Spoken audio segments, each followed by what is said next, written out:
Welcome back everyone to my channel Taj Age online classes. In the series of people, development and environment, national action plan on climatic change ಬಗ್ಗೆ ಮಾತಾಡಬೇಕು. Environmental protection ಆ್ಯಕ್ಟನ್ನ already ನಾನು ಒಂದು video ಮಾಡಿದ್ದೀನಿ. ಈಗ national action plan on climatic change. So national action plan on climatic change ಅಂದರೆ ಇದೊಂದು policy ಫ್ರೇಮ್ವರ್ಕು climatic ಚೇಂಜ್ನ ಬಗ್ಗೆ ಮಾಡಿದ್ದಾರೆ. ಜೂನ್ 30, 2008ನಲ್ಲಿ ಇದನ್ನು ಇಂಟ್ರೊಡ್ಯೂಸ್ ಮಾಡ್ತಾರೆ. ಏನಕ್ಕೆ ಅಂದರೆ ಅಲ್ಲಿ ತುಂಬ ಸೂಕ್ಷ್ಮ ಒಂದು ಪ್ಲೇಸಸ್ ಇದೆ ಕ್ಲೈಮ್ಯಾಟಿಕ್ ಚೇಂಜಿಗೆ ಇಂಪ್ಯಾಕ್ಟ್ ಆಗುವಂಥದ್ದು, ಅಂತಹ ಕಡೆ ಡೆವಲಪ್ಮೆಂಟ್ ಮಾಡಬೇಕು, ಎಕನಾಮಿಕ್ ಆ್ಯಂಡ್ ಎನ್ವೈರ್ನ್ಮೆಂಟಲ್ ಆಬ್ಜೆಕ್ಟಿವ್ಸ್ನ ರೀಚ್ ಮಾಡಬೇಕು ಅಂತ. ಸೊ ಇಲ್ಲಿ core component national action plan on climatic ಚೇಂಜಲ್ಲಿ 8 ನ್ಯಾಷನಲ್ ಮಿಷನ್ಸನ್ನು ಮಾಡಿದ್ದಾರೆ. ಇಲ್ಲಿ ನಾವು ನೆನ್ಪಿಟ್ಕೊಳ್ಬೇಕಾಗಿರೋದು national action plan on climatic change ಯಾವಾಗ ಬಂತು? 2008 ಜೂನ್ 30th. ಎಷ್ಟು ಮಿಷನ್ಸ್ ಇದೆ ಇದರಲ್ಲಿ? 8 ಮಿಷನ್ಸ್ ಇದೆ. ಯಾವ್ದ್ಯಾವುದು? First mission national solar mission. Okay, national solar ಮಿಷನ್ನು establish India as a global leader in solar energy. Mission ಏನು, ಆಬ್ಜೆಕ್ಟಿವ್ ಏನು? ಸೊ ನ್ಯಾಷನಲ್ ಸೋಲಾರ್ ಮಿಷನ್ನು to establish India as a global leader in solar energy. ಬರ್ಕೊಳ್ಳಿ first ಒನ್ನು. So solar ಎನರ್ಜಿನಲ್ಲಿ India ಗ್ಲೋಬಲಿಗೇ leader ಆಗಿರಬೇಕು ಅನ್ನುವಂತಹ ಒಂದು ಪರ್ಸ್ಪೆಕ್ಟಿವ್ನಲ್ಲಿ ನ್ಯಾಷನಲ್ ಸೋಲಾರ್ ಮಿಷನನ್ನು ಮಾಡ್ತಾರೆ. ಫಸ್ಟು ಮಿಷನ್ ಅದು. ಸೆಕೆಂಡ್ ಮಿಷನ್ ಅದ್ರ ಬಗ್ಗೆನೇ ಇನ್ನೊಂದಿದೆ, ಏನಂದರೆ target achieved 1000 GW of installed solar capacity by 2022.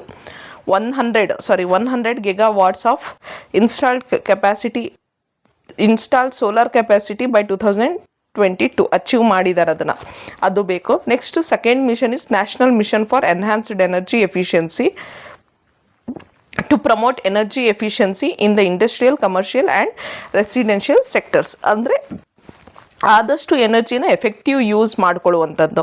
ಈ ಏನೇನು ಎನರ್ಜೀಸ್ ಇದೆ, ರಿನ್ಯೂವಬಲ್, ನಾನ್ ರಿನ್ಯೂವಬಲ್, ಅದನ್ನು ಆದಷ್ಟು ತುಂಬ ಚೆನ್ನಾಗಿ ಯೂಸ್ ಮಾಡ್ಕೊಳ್ಬೇಕು. ಆ ರೀತಿ national mission for enhanced energy efficiency ಅಂತ. ಇದರಲ್ಲಿ ಕೀ ಇನಿಷಿಯೇಟಿವ್ಸ್ ಅಂತ ಬಂದರೆ perform, achieve and trade. PAT ಕೇಳ್ಬೋದು. Perform, achieve and trade scheme which is mark based on the mechanism to improve energy efficiency in large energy intensive industries. So perform, achieve and trade ಅಂತ. Next third point national mission on sustainable habitat.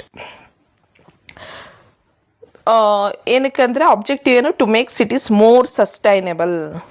ಅಂದರೆ ಸಿಟೀಸ್ಗಳಲ್ಲಿ ನಾವೇನು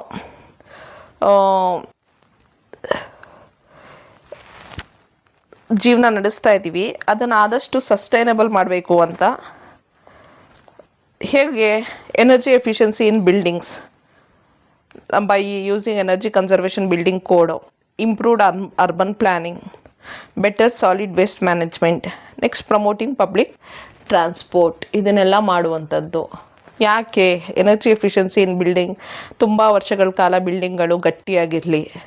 urban planning ಯಾಕೆ? ಸರಿಯಾದಂಥ sewage system, water systems ಎಲ್ಲ ಸರಿಯಾಗಿರಲಿ. Better solid waste management. ಸಿಟೀಸ್ಗಳಲ್ಲೇ solid waste ಜಾಸ್ತಿ, ಕರೆಕ್ಟಾ? Solid waste, different types of waste ಬಗ್ಗೆ ವೇಸ್ಟ್ ಮ್ಯಾನೇಜ್ಮೆಂಟ್ ಅಂತ ವೀಡಿಯೋ ಮಾಡಿದ್ದೀನಿ, ಅಲ್ಲಿ ಹೋಗಿ ಓದಿ ನಿಮಗೆ ಗೊತ್ತಾಗುತ್ತೆ ಡಿಫ್ರೆಂಟ್ ಟೈಪ್ಸ್ ಆಫ್ ವೇಸ್ಟು ಅದನ್ನು ಯಾವ ರೀತಿ ಮ್ಯಾನೇಜ್ ಮಾಡ್ತಾರೆ ಅಂತ.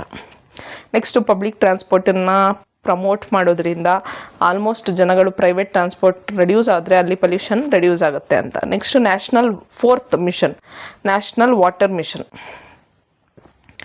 So to ensure integrated water resource management for water conservation, minimising wastage and equitable distribution. So ಆದಷ್ಟು ನಾವು ವಾಟರ್ನ ಕನ್ಸರ್ವ್ ಮಾಡಬೇಕು, ವೇಸ್ಟ್ ಮಾಡುವಂಥದ್ದು ರೆಡ್ಯೂಸ್ ಮಾಡಬೇಕು, ಆದಷ್ಟು ಎಲ್ರಿಗೂ ನೀರು ಸಿಗುವ ಹಾಗೆ ಮಾಡಬೇಕು. That is national water mission. Fourth ಅಂತ ಕೀ ಟಾರ್ಗೆಟ್ ಏನು? To improve water use efficiency by 20% across all sectors. ಇದು ಬರ್ಕೊಳ್ಳಿ, 20% ಅನ್ನೋದು ನೆನಪಿರಬೇಕು water. Next fifth one national mission for sustaining the Himalayan ecosystem. So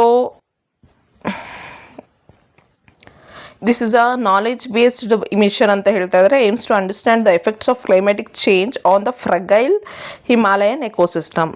climatic ಚೇಂಜಿಂದ ಹಿಮಾಲಯನ್ ಎಕೋಸಿಸ್ಟಮ್ ಮೇಲೆ ಯಾವ ರೀತಿ ಪರಿಣಾಮ ಬೀರುತ್ತೆ ಅಂತ ತಿಳ್ಕೊಳ್ಳುವಂಥ ಪ್ರಯತ್ನದಲ್ಲಿ national mission for sustaining the Himalayan ecosystem ಅಂತ ಮಾಡ್ತಾ ಇದ್ದಾರೆ. ಅದರಲ್ಲಿ adaptation and resilience building in the region. ಏನಾದರೂ ಹಿಮಾಲಯನ್ ಎಕೋಸಿಸ್ಟಮ್ ಮೇಲೆ ಕ್ಲೈಮ್ಯಾಟಿಕ್ ಚೇಂಜಿಂದ ಏನು ದುಷ್ಪರಿಣಾಮ ಬೀಳ್ತಾ ಇದೆ, ಹೇಳ್ತಾರಲ್ಲ ಕ್ಲೈಮ್ಯಾಟಿಕ್ ಚೇಂಜಿಂದ ಏನಾಗುತ್ತೆ ಗೊತ್ತಾ, ಈಗ ನಮ್ಮಲ್ಲಿ ಬೆಂಗಳೂರಲ್ಲಿ ಅಂತ ನೋಡಿದ್ರೆ ಸಮ್ಮರ್ ಇರಲ್ಲ, ರೈನಿಂಗ್ ಇರಲ್ಲ. ಯಾವಾಗ ಬೇಕಾದರೂ ರೈನ್ ಬರ್ಬೋದು, ಯಾವಾಗ ಬೇಕಾದರೂ ಇದು ಹಾಟ್ ಆಗಿರ್ಬೋದು. ಆ ರೀತಿ ಅಂದರೆ ಅದನ್ನೇ ಕ್ಲೈಮ್ಯಾಟಿಕ್ ಚೇಂಜ್ ಅಂತ ಹೇಳುವಂಥದ್ದು. ಎಸ್ಪೆಷಲಿ ಹಿಮಾಲಯನ್ ರೀಜನಲ್ಲಿ ಜಾಸ್ತಿ ಹೀಟ್ ಜನ್ರೇಟ್ ಆಗೋದ್ರೆ ಅಲ್ಲೇನಾಗುತ್ತೆ ಹೇಳಿ, ಸ್ನೋ ಕರಗ್ತಾ ಬರೋದ್ರಿಂದ ಅದು ಲೇಟರ್ ಫ್ಲಡ್ಸಾಗಿ ಕನ್ವರ್ಟ್ ಆಗಿಬಿಟ್ಟು ಅಲ್ಲಿರುವಂಥ ರೀಜನ್ಸಲ್ಲಿ ಫ್ಲಡ್ ಜನ್ರೇಟ್ ಮಾಡ್ಬೋದು, ಹಜಾರ್ಡಿಯಸ್ ಕ್ರಿಯೇಷನ್ ಆಗ್ಬೋದು. ಅದಕ್ಕೋಸ್ಕರ ಅದನ್ನು ರೆಸಿಲೆನ್ಸ್ ಮಾಡುವಂತಹ ಒಂದು ಸಿಸ್ಟಮನ್ನು ಮಾಡಬೇಕು ಅಂತ national mission for sustaining the Himalayan ecosystem ಅಂತ 5th one. 6th one is national mission for a green India. So ಏನು objective? Protect, restore and enhance India's forest cover.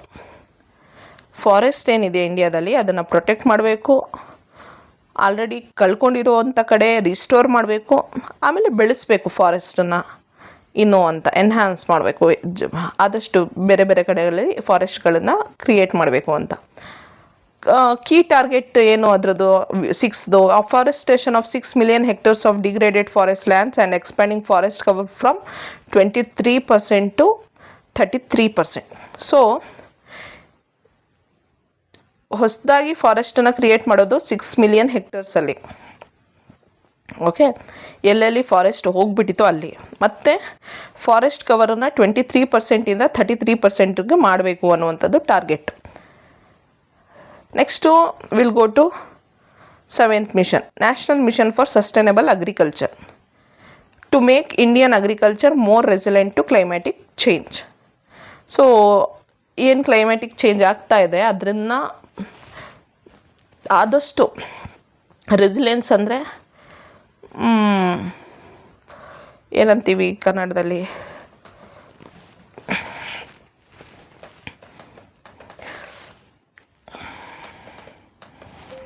ಎಲ್ಲೇ ಹುಡುಕ್ತೀನಿ ನಾನು, ರೆಸಿಲೆನ್ಸ್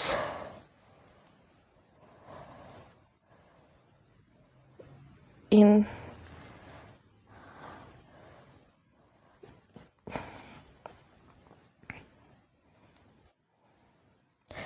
ಸ್ಥಿತಿಸ್ಥಾಪಕತ್ವ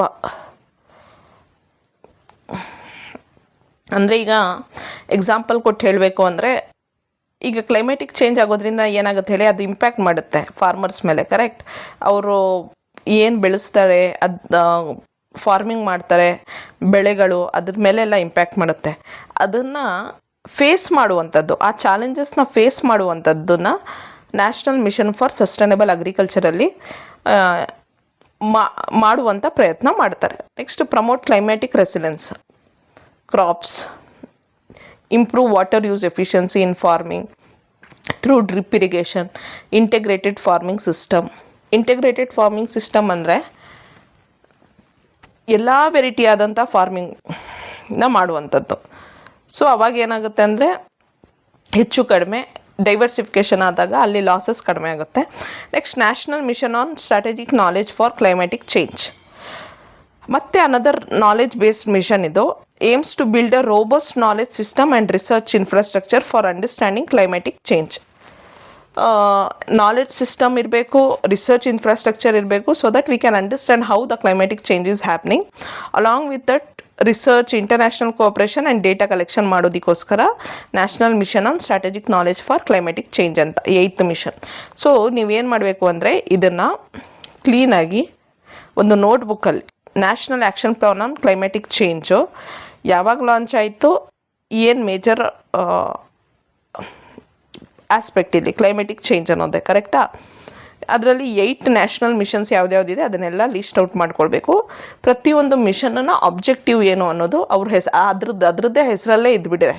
ಸೊ ಅದು 8 ನೇಮ್ಸ್ ನಿಮಗೆ ಗೊತ್ತಿದ್ದರೆ ಆಲ್ಮೋಸ್ಟ್ ಎಕ್ಸಾಮಿನೇಷನಲ್ಲಿ ನೀವು ಕರೆಕ್ಟಾಗಿ answer ಮಾಡೋದಕ್ಕಾಗುತ್ತೆ. Okay, I hope that all these videos has helped you. After a long time I have studied this people and environment subject. ಬೇರೆ ಸಬ್ಜೆಕ್ಟಿಗೆ compare ಮಾಡಿದ್ರೆ ಬೇರೆ ಎಲ್ಲ ಸಬ್ಜೆಕ್ಟ್ಸಲ್ಲೂ ತುಂಬ ಎಕ್ಸ್ಪರ್ಟೈಸ್ ಇದೆ ನನಗೆ. ಇದರಲ್ಲಿ ಆದಷ್ಟು ನಾನು ಕವರ್ ಮಾಡಿ ಹೇಳ್ಕೊಡುವಂಥ ಪ್ರಯತ್ನ ಮಾಡಿದ್ದೀನಿ. Thank you very much.